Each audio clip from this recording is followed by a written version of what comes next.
When their wedding photos first appeared online, it felt as though South Korea itself had exhaled. The union of Hyun and Son Ye-jin, the nation's golden stars, was not just a marriage, it was the closing scene of a decade-long romance that audiences had watched unfold on screen and off. The setting sun poured gold across the garden. Petals drifted like snow, and cameras trembled as they tried to capture what the human eye could barely believe. For a moment, it looked like love itself had taken physical form. When the lights dimmed, when applause faded into quiet, their story began, one that the world was never meant to see.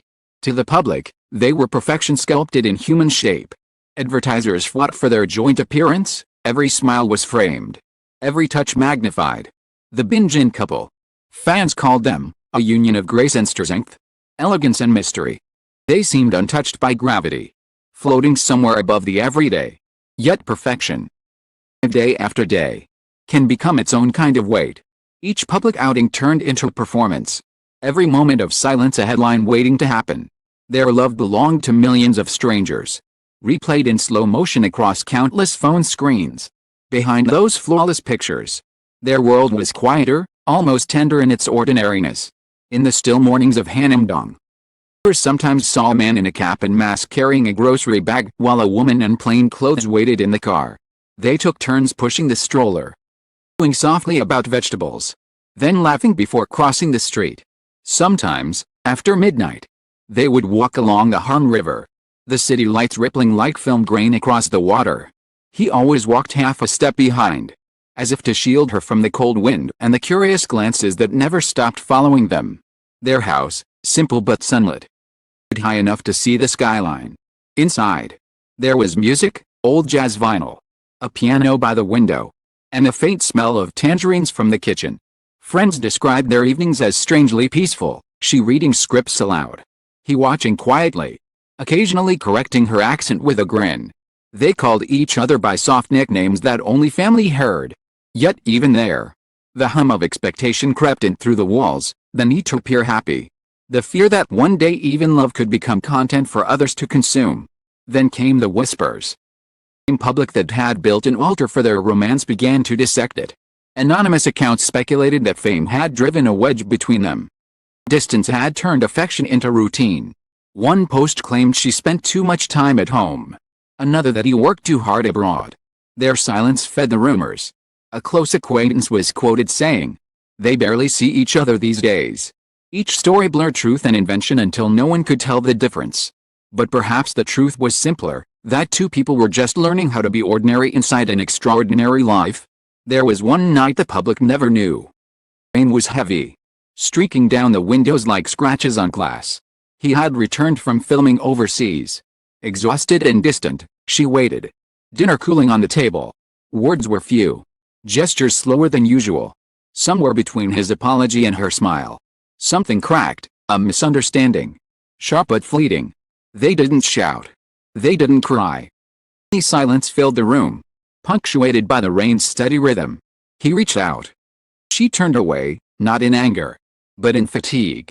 Hours later, she found him asleep on the couch, his hand still holding the script she'd left there. She covered him with a blanket, paused, then whispered, "Let's not lose this." Outside, the rain eased. He glimmered again, indifferent yet eternal. Night did not break them, it changed them. The perfection that fans adored began to fade, replaced by something truer, fragile, imperfect, real. They would appear again weeks later, smiling on camera, laughter rehearsed yet genuine. The world believed they were as radiant as ever. But those who looked closer might notice the difference, the way his hand found hers a moment earlier than before. The way she leaned into him as if reminding herself he was still there. Perfection had cracked. And through that crack, light of something honest began to shine. And though no headline ever captured it, those unseen moments, quiet, uncertain, and deeply human, were where their story truly began. This passed quietly, and with time, the world's fascination began to shift elsewhere.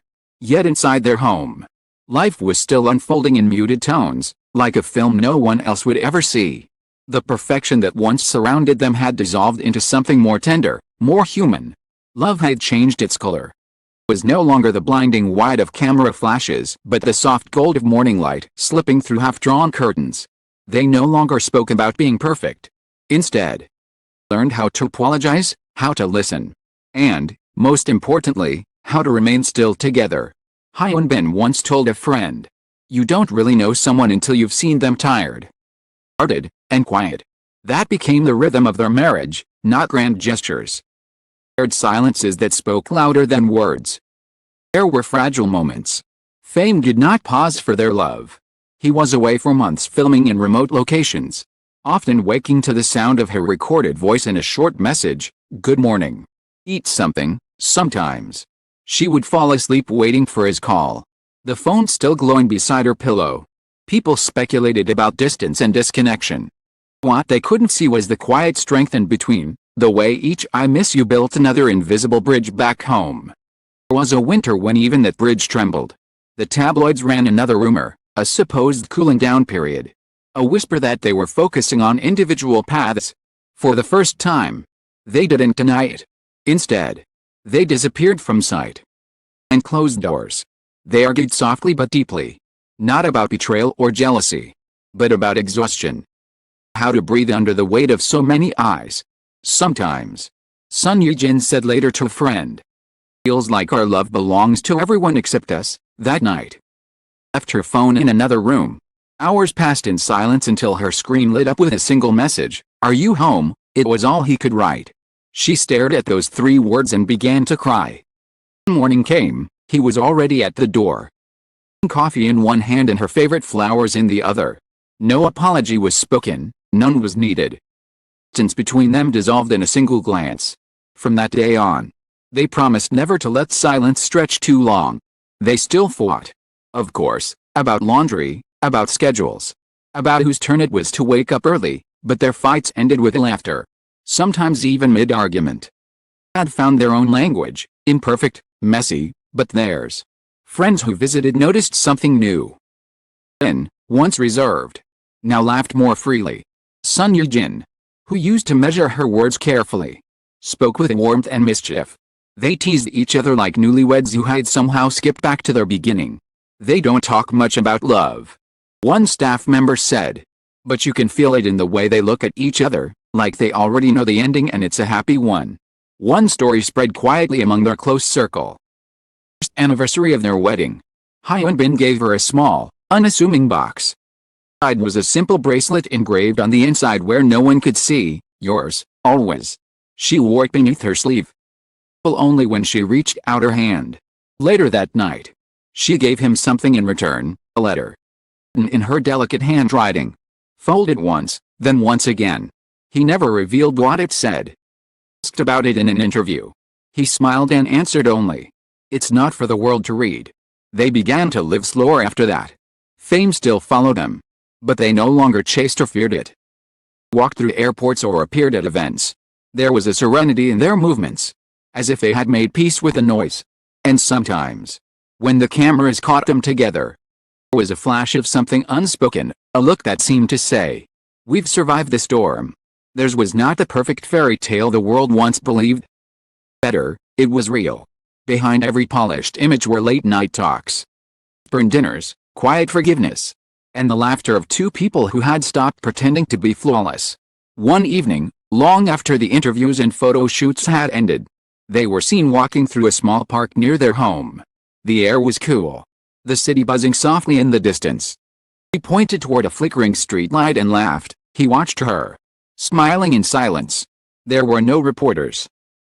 Cameras, just 2 silhouettes merging into the night. If you were there, you might not have noticed them at all. Might have mistaken them for any other couple, tired, happy, in love. But that was the truth the world had never seen, that love isn't about spectacle, or headlines. All the smiles. It's in the quiet hands reaching for each other when no one's watching. Calm after the rain. So if someday you catch a glimpse of them walking side by side, shout their names or take out your phone. Just smile. Because somewhere between the flashbulbs and the silence, they found what every story hopes for but few ever keep, the kind of love that doesn't need to be seen to be real.